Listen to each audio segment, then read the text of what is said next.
safe and sound. And when I fall, you tied a rope to me. You're blessing me every day. I was down with an illusion, like a sparrow with broken wings. But now I shine with your reflection on me. I'm getting back up on my feet. That you showed up was written in the palm. You are a statement, explode like a bomb. I get to push myself to victory. You make me winner. You cut me loose and set me free. You make me win in every way. You showed me how to spread my wings. Yes, I'm the winner of the day. You cut me loose and set. Hello. I'm super excited to have everyone here. My name is Gulshan, and I'm with American Center Tashkent. I'm also excited about the conversation we'll get to have today. We have an amazing speaker, a virtual intern at American Councils for International Education in Uzbekistan, joining us from the United States, New York, Naomi Messer. Hi, Naomi. Hi, good morning, good afternoon. Good morning to you and good afternoon for us. Thanks so much, Naomi, for agreeing to do this for us. Naomi loves sports and she played volleyball for her school. And she will be talking today about famous American female athletes with us. And we are also joined by American Kona Karshi, who will be watching us and joining us, asking questions. Hi, CQ. Hello. We are very happy to see you again, Naomi. We were very excited, we are very excited to learn about American famous athletes, especially nowadays when Olympic Games going on and everybody is trying to keep up with the games. And as for me, recently I've read an article about the famous American athlete, James Francis Thorpe, versatile athlete of modern sports, and I was so excited about, like a legend, his biography, and even I posted in Facebook, my personal page. So we are eager to learn more about athletes, famous American athletes. Yeah. Great. Shan? Thank you. Welcome, ACQ. It's great to have you guys. And this program is streamed live both on Facebook and YouTube. So if you're watching us from home, feel free to write your comments and questions in the chat box, and Naomi will answer them after the presentation. We want to make it as interactive as possible. So thanks everyone again, and please welcome Naomi Messer. Naomi, the floor is yours. Hi, everyone. So today I'm going to talk a bit about some inspiring female athletes who are pretty well known in the United States. As we discussed a little bit, it's the Olympics right now, so sports have been on everyone's mind, including my own, and I've been watching a lot of the Olympics. When Gulshan and I were deciding what the topics were going to be for some of these chai chats, she told me that this Olympics in particular was very significant to you all in Uzbekistan because it's the last Olympics that Oksana Chusovitina, I think I'm pronouncing that right, will be participating in after a whopping 8 Olympics. I mean, that must be some sort of record. It's also incredibly inspiring to watch someone who's so talented continue to push to be one of the best, especially in a field where many retire after 2 Olympics after 24. So today I'd like to talk about some of the athletes from America that inspire me. So the first up, we're going to talk about Simone Biles, who has been very discussed this Olympics. She is an incredibly accomplished gymnast. There are several new moves named after her, which is one of the highest honors that you can achieve in gymnastics. Together with Larissa Latynina of the Soviet Union, she is one of the most decorated gymnasts of all time, meaning she has won the most medals. And despite her tremendous success on the floor and on the balance beam, she hasn't always had the easiest life.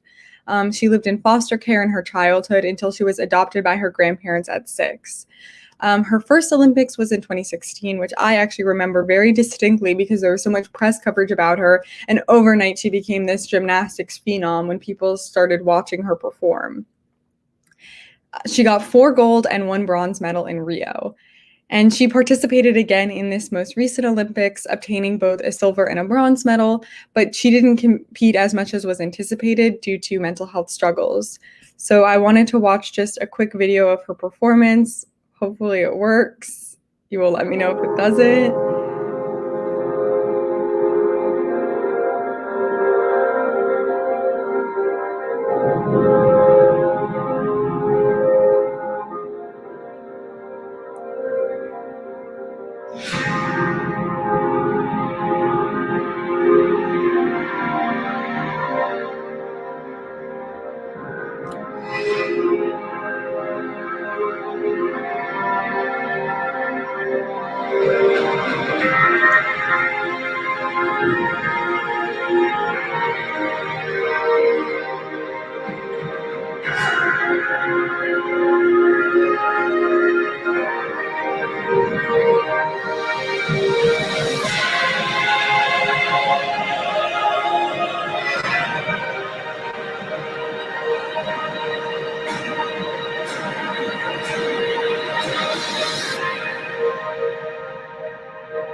Oh no. I'm so sorry. Give me 1 second.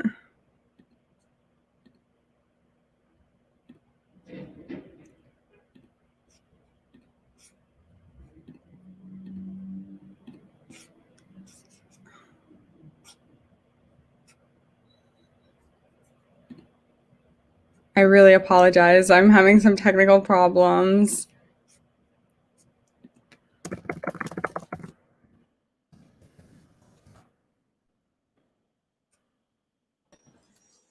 It's okay. We're all here. No worries.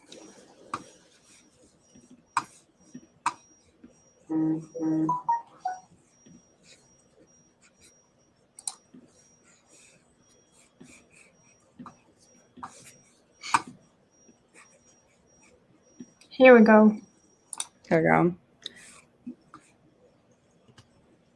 So as you saw from that video, she has a tremendous amount of control over her body. She is really graceful. She always sticks the landings. And that's what makes her one of the best gymnasts of all time, that she can do these feats that nobody else can do. And she does it with such a degree of proficiency that just makes her incredible to watch, in addition to her inspiring life story.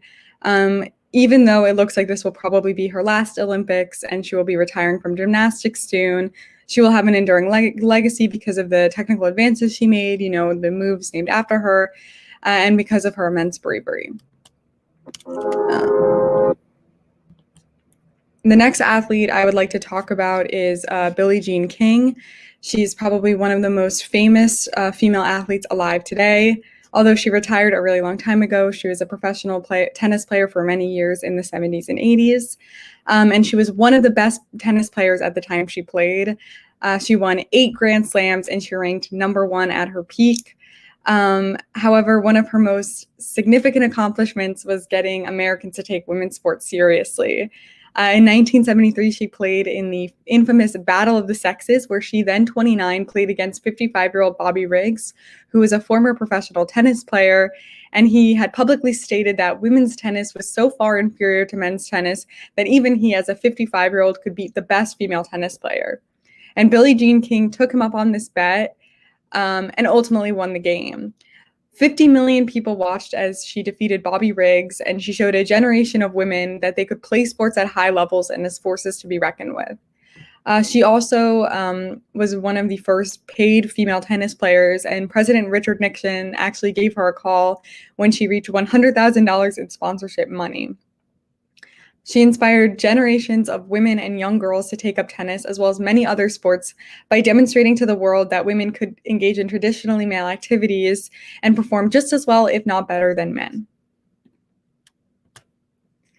The next athlete I'm going to talk about is Diana Nyad, who, although she's not a professional athlete, she's no less athletic than anyone I will mention today. In 2013, she received public recognition because she became the first person to swim from Cuba to Florida, which is 110 miles, and she did it without a shark cage to protect her. She didn't do this at 20, 30, or even 40, but at 64 years of age. And here you can see her, she's coming up out of the water. This wasn't even her first attempt. It actually took her 5 tries over the course of 2 years to successfully be able to make it to Florida. And her swims were incredibly perilous. She got stung by huge jellyfish, she had asthma attacks, and was blown off course by strong currents. On her 5th try, after 48 hours of swimming, so more than 2 full days of nonstop swimming, she finally reached the shores of Florida. In doing so, she fulfilled her 30-year dream of completing a swimming feat that she had long wanted to accomplish. And in doing so, she demonstrated not only her own physical prowess, but also served as a strong symbol to women of all ages of the power of persistence and how age cannot define your abilities. The next athlete I'm going to talk about is Mia Hamm. And when I was a kid, she was by far one of the most famous athletes. Unlike many countries in the world, soccer is fairly unpopular in the United States. There aren't many teams, and people are not very big fans. US men's soccer tends to perform poorly on the international stage, but not women's soccer. For the past few years, US women's soccer has been very successful playing internationally, and they have garnered many fans within America. You could easily pinpoint Mia Hamm as starting this phenomenon. She was an uncommonly good soccer player. In fact, despite retiring in 2004, she held the record for the most goals scored by any player ever in international competition with 158 goals until 2013. She became the face of US women's soccer, leading her team to 2 gold medals in addition to many FIFA titles. In fact, she was a founding member of one of the US's first female soccer teams and soccer clubs, undoubtedly started due to her influence as one of the most popular athletes in America. But more importantly, she inspired a whole generation of women and girls to love soccer. She inspired many young girls to play, some of whom are on the US national team today. She was a great leader, and her unmarveled skills made Mia Hamm a household name and someone both boys and girls wanted to emulate. And this here is from, I think, the 1996 Olympics, which was held in Atlanta. This is when she got the gold medal. The next athlete I'm going to talk about is Serena Williams. She is probably she's the most famous tennis player alive today. And she has accomplished feats that few other female tennis players have been able to, such as winning 23 Grand Slams. She's the second female player ever to do so.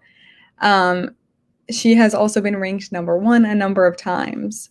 She grew up competing alongside her twin sister Venus. You can see them here in California. And although she wasn't supposed to become a professional athlete until she was 16 years old, by the age of 14, she decided to debut, and she was already competing alongside adults. And by 1999, at the time she was 18, she had already become a top 10 player and began to win Grand Slams. By 2002, she was winning almost every competition she participated in, becoming ranked the top player and racking up Grand Slam win after Grand Slam win. For many years, she dominated this sport of tennis. In virtually every competition she played in, she could be guaranteed to win or to make it to the finals.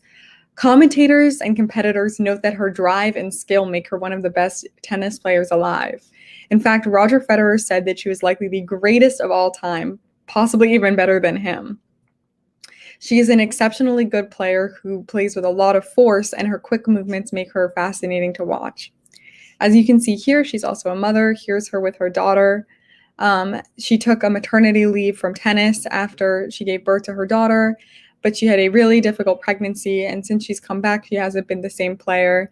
But her accomplishments from her many years of playing certainly cement her as one of the best players of all time. The next athlete I'm going to talk about is Katie Ledecky, who is a swimmer.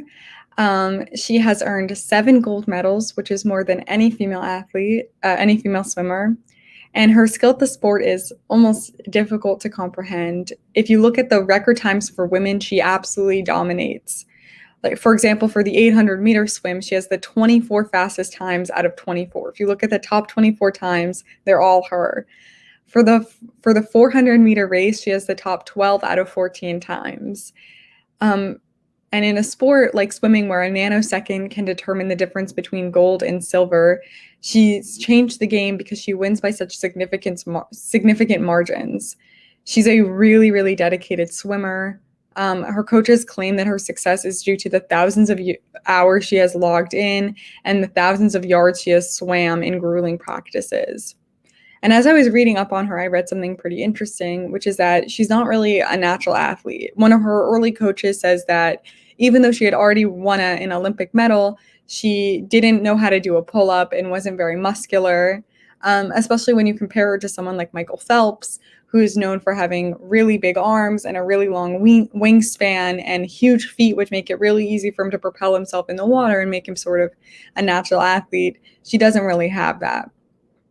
But what her coaches and fellow athletes state is that she just never gives up. She's always extremely dedicated to her sport. And if you set a goal for her, she'll always be able to accomplish it just based on the sheer force of her mind alone. And she's immensely dedicated to her sport, and her determination to keep going no matter what is incredibly inspiring. And she shows us that if we put our mind to something, we can actually achieve our crazy dreams and maybe even win Olympic medals, potentially. The next athlete we're going to talk about is Diana Taurasi, who is a U.S. basketball player and considered to be one of the best female basketball players ever. In her time in the NBA, she's won three championships with her team in Phoenix, and she's become the finals MVP twice. In 2009, she was the MVP for the league. She won the championship, and she became the finals MVP. So really just the all-around best player in anything you could think of. She's also racked up dozens of awards and accolades, including becoming the 5-time NBA scoring champion. And she's been an all-star, which means that she was voted one of the best in the league 10 times. Despite the fact that she is almost 40 years old and she has had countless injuries, she is still one of the best players in the WNBA. She easily scored 30 points a game. Last year, basketball was played in the bubble, which means that in order to be COVID safe, all of the teams went to Florida. And she had just had back surgery. And despite that, she was scoring 32 points a game, which is pretty substantial. In fact, her career scoring record is currently a whopping 9,000 points, which speaks both to her long career and her skill. Currently in the Olympics, she's led the USA women's team to the semifinals, where they are likely to get gold. In fact, starting with her first Olympics appearance in 2004, every time she has played on Team USA, they have gotten gold. Off the court, she was known for her close friendship with Kobe Bryant, who unfortunately passed around a year and a half ago, who named her White Mamba in an homage to his Black Mamba nickname. In addition to basketball, she recently appeared in the movie Space Jam. I don't know if anyone saw it, but she played a character named White Mamba. Moreover, she started playing basketball at University of Connecticut, which ended up becoming, for many years, the top basketball school for women's basketball. I think they won the championship, 10 years in a row or something. And the number one female recruit always goes to University of Connecticut. And that's in part due to her teams and her skills in publicizing the game. Her determination and motivation and dedication to basketball, she plays out of love for the game, which is very clear. And she constantly wants to be the best, has inspired countless young girls and made women's basketball a force to be reckoned with. So let's see if this will work now.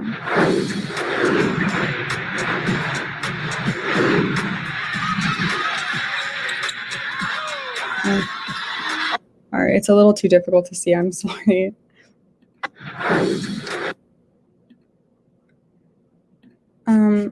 Our next athlete is Misty Copeland, who is an American ballerina. Although ballerina and dance might not be the first thing that comes to mind when you consider sports, the dedication and effort needed to become a professional dancer is no less intense than the effort and dedication needed to become a professional athlete. And Misty Copeland is very interesting because she's pretty much a dance prodigy. Most people who become professional ballerinas start very young, 3, 4, 5 years old, but she didn't start dancing until she was 13. And it was only a matter of months before she was able to go on point, which is when you can go on your tippy toes and dance. That's being on point. And it was only a couple years more at 14 and 15 and 16 when she started to get recognition from the media and from the dance world as someone who is exceptionally talented. She went on to become a dancer in the American Ballet Theater, which is one of the foremost dance companies in the United States. And she drastically changed notions of who a classically trained ballerina can be and what she could look like. For one thing, she was one of the few African-American ballet dancers in what is a predominantly white field. And for two, she did not have a typical ballet body. In general, in dance, there's a lot of pressure to be very, very thin. And Misty Copeland changed the notion of what was the ideal body for ballet. As you can see, she's pretty muscular, and she showed that muscular bodies are not any less graceful than very thin bodies. In 2007, she became a soloist for the American Ballet Theater, which means she was honored as one of the best dancers in the company. And she was one of the youngest dancers in the history of the American Ballet Theater to become a soloist. Her roles as a soloist drew wide acclaim, with many critics complimenting her poise and her incredible stage presence, as well as her undeniable skill. In 2015, she became a principal, which is the highest rank of dancer in a company, and she became one of the first African-American principals ever. She is inspiring to many on account of her immense skill and the barrier she broke to become one of the best dancers of all time. She still dances today, but at 38, after many years of dancing, you can imagine that it's extremely difficult on her body. Here are some of her costumes and her outfits. Okay, I will be happy to take any questions if you have, and to let you know a little bit more about these athletes and about sport more generally. Thank you so much, Naomi. That was very interesting to hear about athletes in the US. We do have a couple of questions from our audience on Facebook. And after that, we'll turn it to ACQ for questions. So our first question is from Dilnoza Alimardanova, which I know she's also from ACQ. Hello, do you think American women try to be more sporty or more trendy? That's a really good question. I think it definitely depends, but I also think that a lot of people now feel that you can be both sporty and trendy.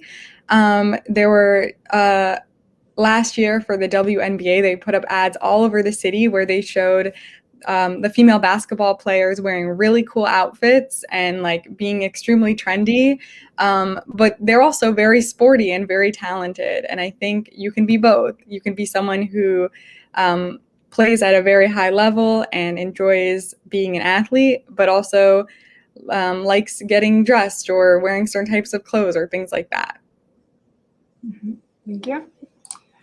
Our next question is from Rustam Yoldashov. He's asking, has USA football team ever won the medals in the Olympics?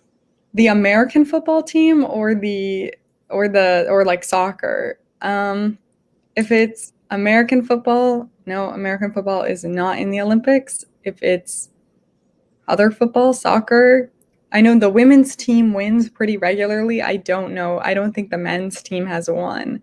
That's a good question. I don't think they're very good. Okay, thank you. We don't have any more questions so far on our Facebook and YouTube. American Kolankarshi, do you guys have any questions? If you have questions, you can come up to the screen and ask your questions.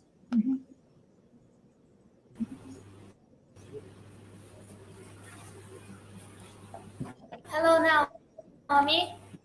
Hi. Hi. Um, my name is Sumida. Hi, Amida. Hi.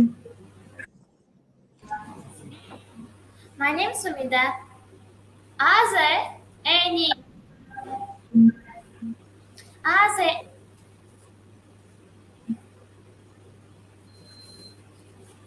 I think the audio cut out. Do you mind repeating that? repeat for you. Yes, please. As a as a rich famous athletes in USA. Yes, there are a lot of rich and famous athletes in the USA. Serena Williams is one of the richest athletes. A lot of athletes become pretty famous, not or get a lot of money, not just from playing the sport and the money they make from that, but from sponsorships. And Serena Williams has a lot of sponsorships.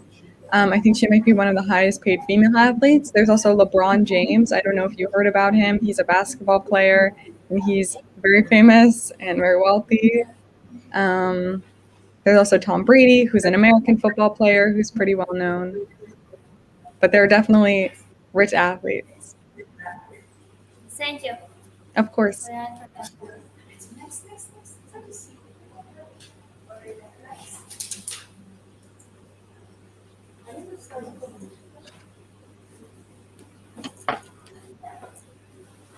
Hello, Hi. I'm back.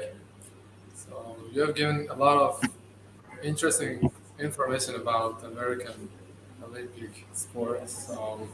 Who is the American female athlete who holds the most Olympic gold medals? That's a good question. I don't know offhand. I see for males, it's a swimmer. Swimmer, I don't know his name. Michael Phelps. Michael Phelps, yeah. That makes sense. He has a lot of gold medals. I'm not sure how many. Sorry, I'm just looking this up right now. They say it's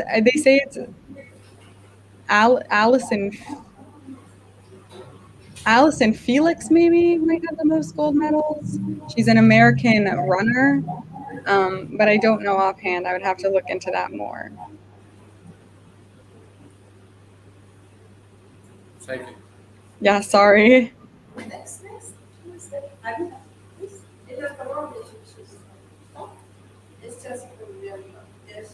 I just looked it up and they say it's someone named Jenny Thompson, who's an American swimmer, stopped swimming in around 2004.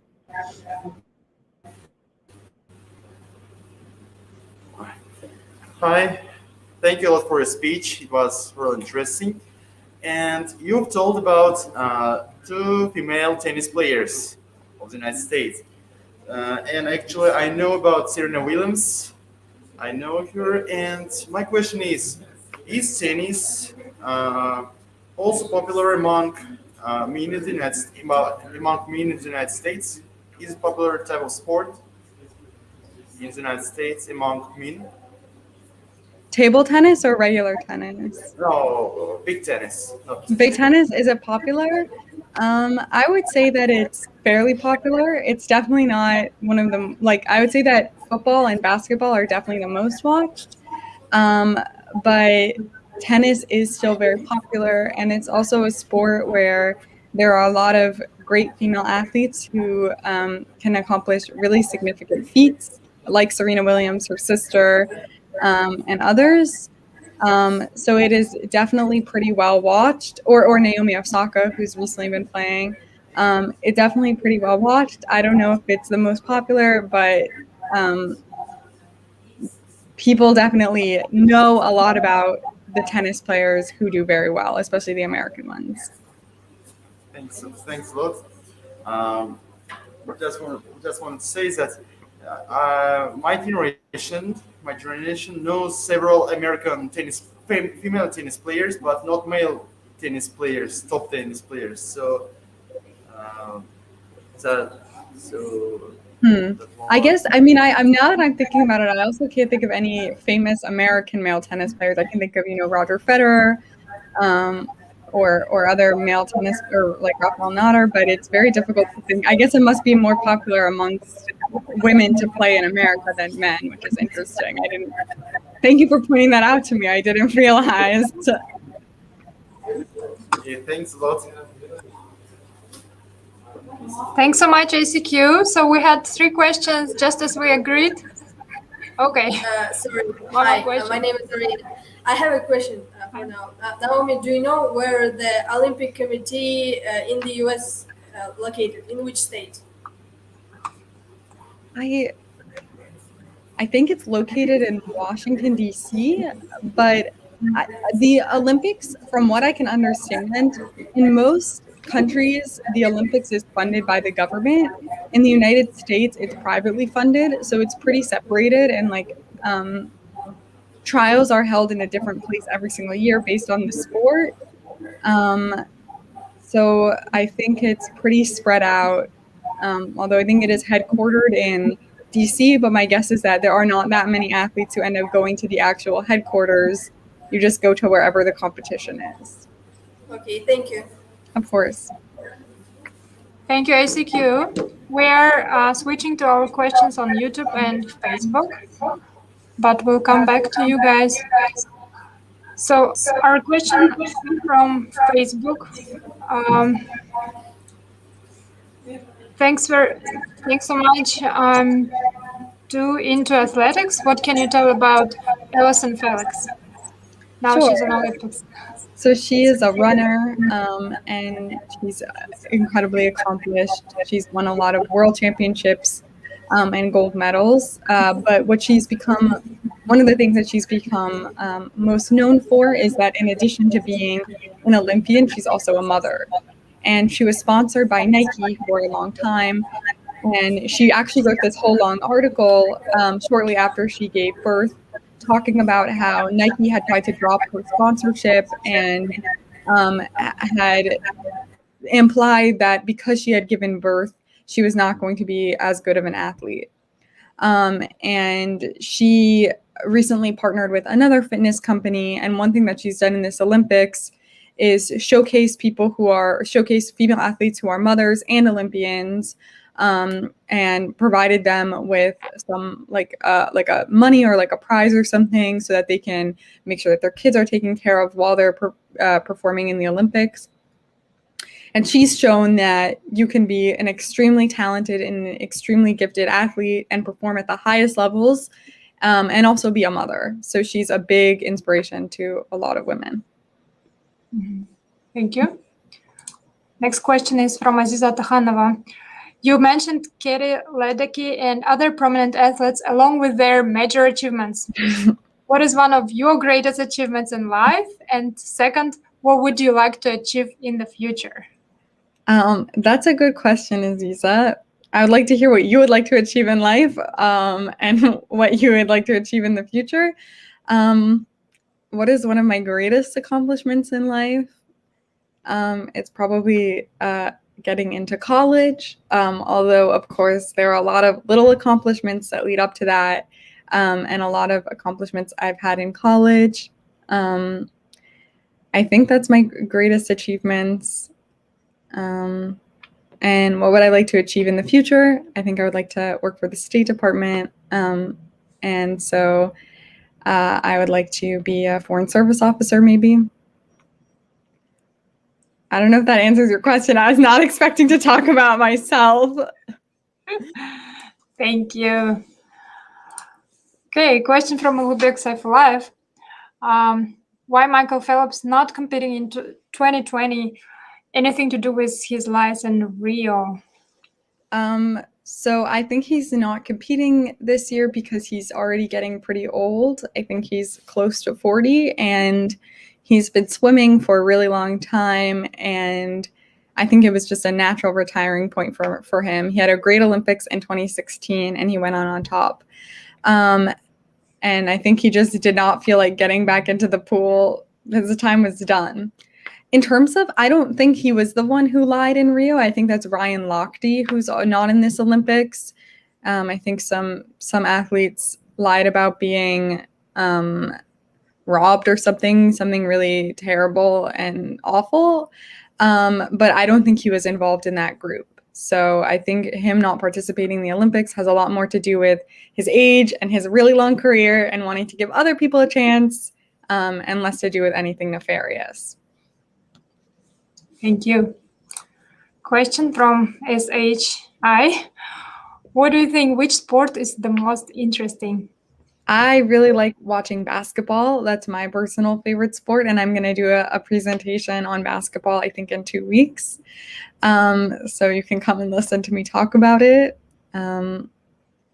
I really like how fast it moves, and I find it to be somewhat relaxing to watch, even when it's very stressful, just because the ball sort of goes back and forth. I like to knit, and so it reminds me a little bit of knitting, because you just go back and forth from row to row. And I think the players are interesting in basketball.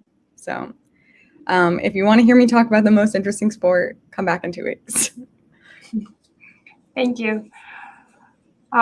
So we have a comment from Brianna Rogers. Brianna actually works in American Kona Karshi, and she's doing so much stuff with our people there. She says that it's great to see Karshi P2P volunteers. Hi, Brianna. It's great that you're watching us.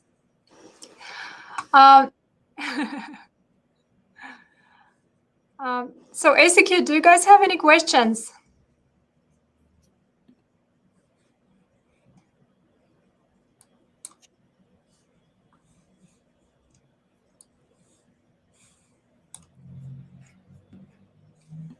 Okay, then, all right.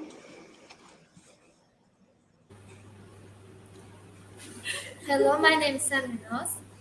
I have some question to you. It is our American high school teenagers interested to athletics. In what? Sorry, do you mind? Do you mind repeating that? Are American high school teenagers interested to athletics? Interested in sports. Interested in sports. I'm sorry, I'm having a little bit of difficulty hearing. Yes, they're very interested in sports. I would say that most teenagers play a sport in high school, if not multiple sports. People really like to watch sports. A lot of teenagers are in fantasy football leagues. I don't really understand fantasy football, but I think what it is you make a team, and then based on how each player plays each week, you get some number of points. But I would definitely say that sports is a really big part of American culture. People always have teams that they're rooting for in different sports. And it's a really good way to come together and bond over an activity that a lot of people like to watch and participate in. Thank you.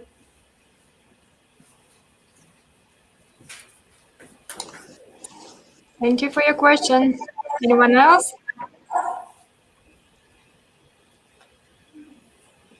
No more questions. Okay, thank you. Naomi, you said that you played volleyball when you were in high school, right? Mm-hmm.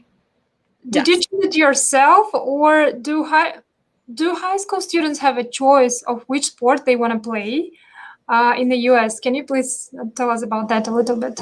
Sure. I mean, playing a sport is not mandatory. There's a lot of people who don't play any sports, but I would say that most people do play a sport. I chose to play volleyball. I had played it a little bit in middle school, and I really liked it. And I decided I wanted to continue with it into high school. And I had a really good time. I still love playing volleyball, even though I'm really not very good at it at all, because the team is so much fun and there's always good energy. Wow, that's great. Thank you. Question from Dilnoza Alimardanova. What are the opportunities for athletic international students in application process at Yale University? So at universities for athletes, there are generally two ways you can get in. One is to be a recruited athlete. That means that the coaches of certain sports will decide that you are needed for their team. You're one of the best. You're going to add, and you apply, but you make an agreement with the coaches that you will pretty much get in and go there. So if you happen to be one of the best athletes in whatever your sport is, you can do that. The other way that being an athlete can help is, even if you aren't recruited, if you can show to colleges that you compete in a certain sport at a very high level, and despite the fact that you do well in your schoolwork and you do well in your tests and you have other extracurriculars, if you're also an exceptional athlete, that can, even if you decide that you don't want to play in college, or you do a sport like weightlifting, which is not very popular on the college stage, you can show that you're a well-rounded person who works hard and will add to the institution.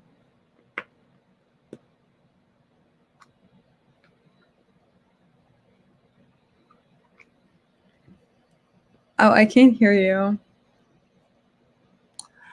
Our next question from Marco Belmar, and he's also doing a lot in American Conor Karshe.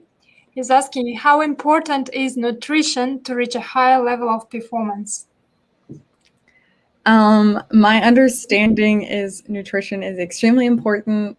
I was never so competitive in volleyball to the point where I had to monitor my nutrition, but I think I have some friends in college who are D1 athletes in the United States. For college athletics, there are different bands of skill, and D1 is the highest, and I have some friends who compete at the highest level. And they have to be very mindful of their nutrition, make sure they're getting in enough protein and enough calories so that they can build muscle. Thank you. Our next question is from SHI. Is cheerleading also considered to be a sport in the US? I think it is considered to be a sport. It's pretty similar to gymnastics. We have a cheerleading team at my college, and a lot of the people who are on it were people who used to be gymnasts, stopped doing it, and then decided to move into cheerleading. So a lot of people with gymnastics backgrounds, and it's also, I think, extremely challenging. Like, you have to do a lot of different twists and climbs. It's often really cold outside when you're doing it. So I would say that it is probably considered to be a sport. All right, thank you. I want to turn to American Kona Karshi. Do you guys have any questions? Whenever you have questions, just come up or raise your hand.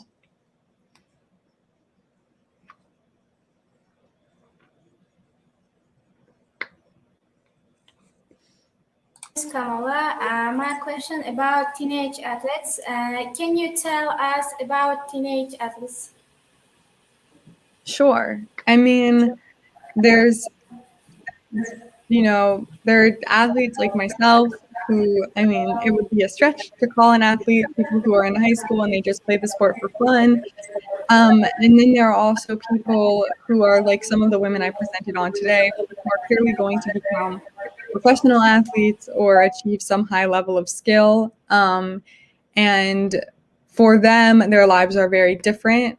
They're often, like, I was reading a little bit about what it takes to become a professional gymnast the other day, and you're pretty much working, 30 or 40 hours a week just on gymnastics alone. That's even before your schoolwork. You have to it's pretty much like having a second job. You just have to work at it all the time to become one of the best. And so for them, being an athlete is not that much different than what it would be to be an adult athlete, because a lot of people, their career starts so young at 18 or 19 that you have to make sure that you're the best of the best already at that age. But I would say for most people like myself, I had volleyball practice twice a week for around 2 hours. I probably played 5 or 6 hours of volleyball a week. It was just a great way to spend time with my friends and do a fun activity that I really enjoyed. And so I would say that most people in America, their teenage experiences with athletics are not in the like ultra elite category, but are more just like you do it a couple times a week for fun with your friends, and it's just a great way to socialize. Thank you. Of course. Thank you. Hi, Naomi. Just Hi. my question is personal, but it's related to sport. What's your favorite football team? American football Not, or not all over the world. Just football, regular football, not soccer. okay, American football. I don't really watch a lot of American football, a lot of football. It's just, I don't know why. It's just not a sport that is really interesting to me. Probably if I had to pick a team, because I'm from New York, I would have to say the Giants, especially because when I was younger, they were pretty good, and I think they went to the Super Bowl once or twice. But other than that, I don't really, I'll watch the Super Bowl every once in a while, but I'm not such a big football fan. Do you know just most famous football players in the USA? Yes, I think Tom Brady is probably the most famous one. He's won a lot of Super Bowl rings, and he's 40 years old. He's very, very old, and he was playing on the Patriots for a really long time, and they decided to cut him last year because they thought he was too old to win a championship. So he went to Tampa Bay, and he won the Super Bowl with them. The Mannings, there's Peyton Manning and Eli Manning, who are very popular, as well as Aaron Rodgers, who's a quarterback for Wisconsin with the Green Bay Packers, I think. And there's also Patrick Mahomes, who won the Super Bowl a couple of years ago and plays with the Kansas City Chiefs. I think those are probably the most famous ones. Thank you. Of course. Thank you.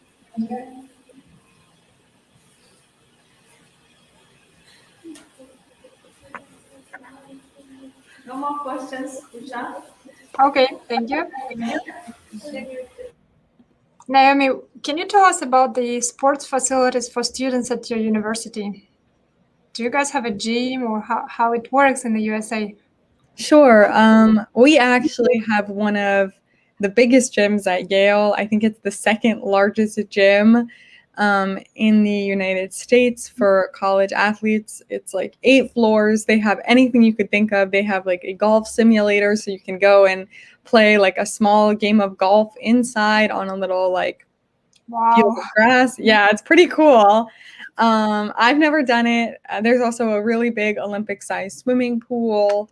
Tons of practice rooms. There's also facilities for the students who are athletes, as well as a regular gym that other students can use. Squash courts, pretty much anything you could think of is available. And a lot of other universities are the same, where they have really significant gym facilities, not just for the student athletes, but also for regular students. And there are classes for students. A couple of summers ago, I went to Arizona State University for a Russian language program, and they had also a fantastic gym facility with a pool outside because it's Arizona, so it's warm for a lot of the year. And they also had exercise classes 2 or 3 times a day. Great.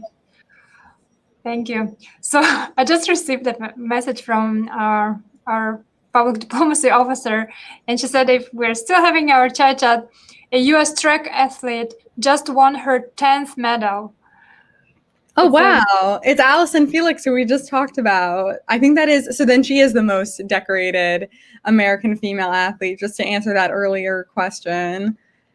Wow. Well, congratulations to her. Congratulations. Yeah, and it's very timely for a chat. Yeah. And we have a link from New York Times under the comments if someone wants to check out the news. Great news. All right.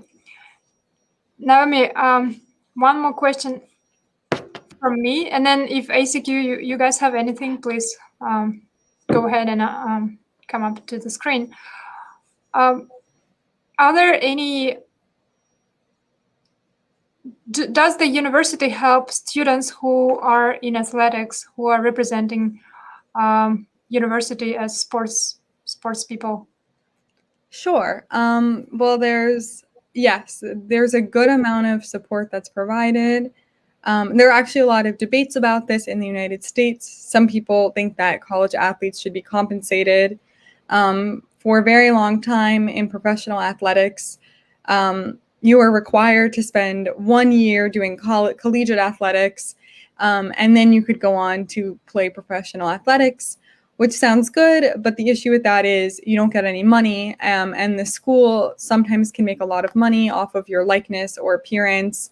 They'll sell the jersey with your number on it, and then they'll get all of the proceeds. But things have been changing recently. In basketball, you no longer need to spend a year in college. And also, if you do play college sports, the college is required to give you some percentage of the proceeds of merchandise that has your name on it. So it definitely is debated at the extent to which college athletes are supported. But I will say, from the people I know who are athletes, they have nutritionists, trainers, and special facilities designed to help them. It can sometimes be easier for them to get doctor's appointments, which I don't think makes all the students super happy, but it is. And then there are also, of course, sometimes, especially if you go to school at Stanford University, which for whatever reason this Olympics, a lot of professional athletes came from Stanford, including Katie Ledecky, who graduated from there. They are pretty accommodating of the Olympic schedule, and they understand that, you'll maybe compete for 2 years, or go to school for 2 years, take 2 years off for the Olympics, and then finish your degree. So I think they're happy to have an Olympian because it's so cool, but they're very understanding that of the training schedule that it takes to become an Olympian. Mm-hmm. Okay, thank you so much. American Con and Karshay, do you guys have any questions?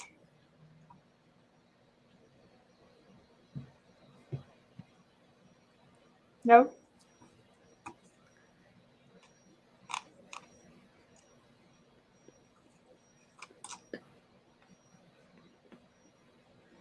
We don't have any questions. It was very interesting. Okay, thank you. Thank you, Naomi, for another session, and we'll be looking forward to another one next week. Okay. Thank you, Rahateva. There are more questions from our audience on YouTube.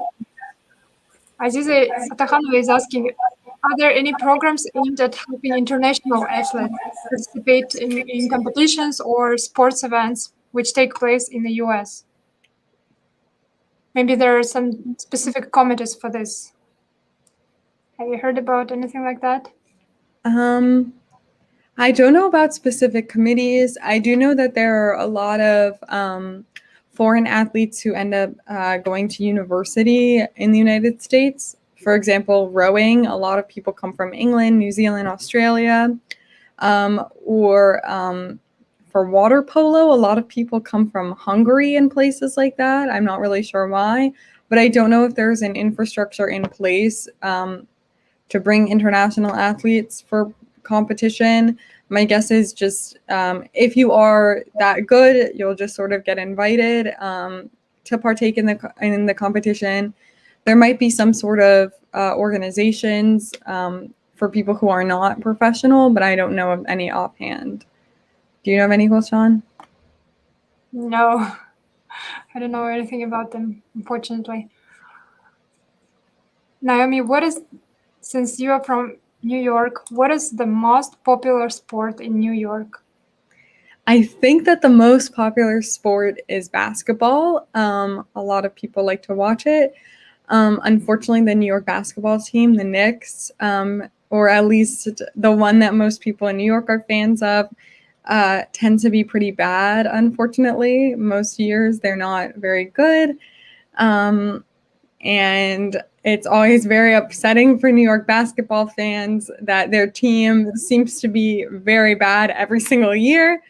But nonetheless, everybody hopes that like next year will be different and that the Knicks will finally win a national championship. They made it into the playoffs this year, and they were such big celebrations, not even just making it into the first round, that like people were commenting online that it looked like they had won the entire championship, but it was just like one game that they won in the playoffs. Wow. That's Yeah. great. Okay, so I think ACQ don't have any questions. Correct me if I'm wrong. Yes.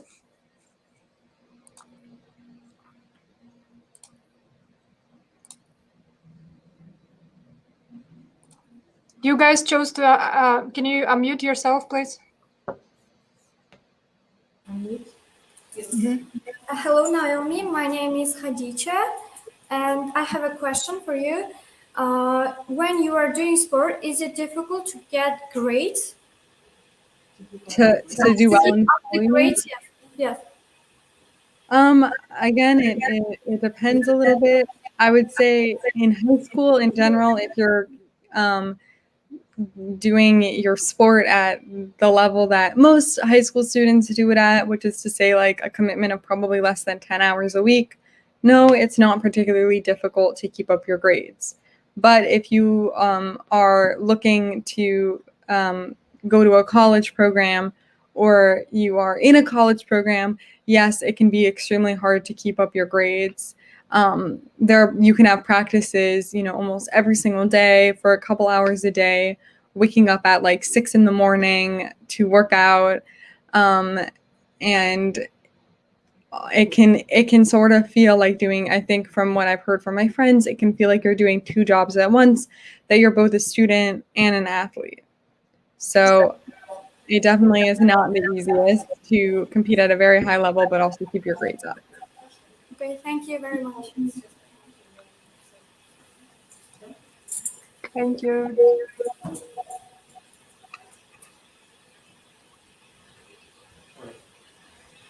No more questions, Gulshan? That's Okay. it from ACQ, right? Yeah. Okay, thank you. All right, so I think we'll have to wrap up right now. Naomi, thanks so much. That was a very, very interesting presentation to learn about famous American female athletes, and thank you for all your answers. I also want to thank everyone for great questions, everyone who were watching us on Facebook and YouTube. And of course, thank you, American Corner Karshi, for your participation and great questions. All right. Thanks so much, and have a great day, Naomi. Have a great evening, people from Uzbekistan, and we'll see you on the next one. Bye. See you again.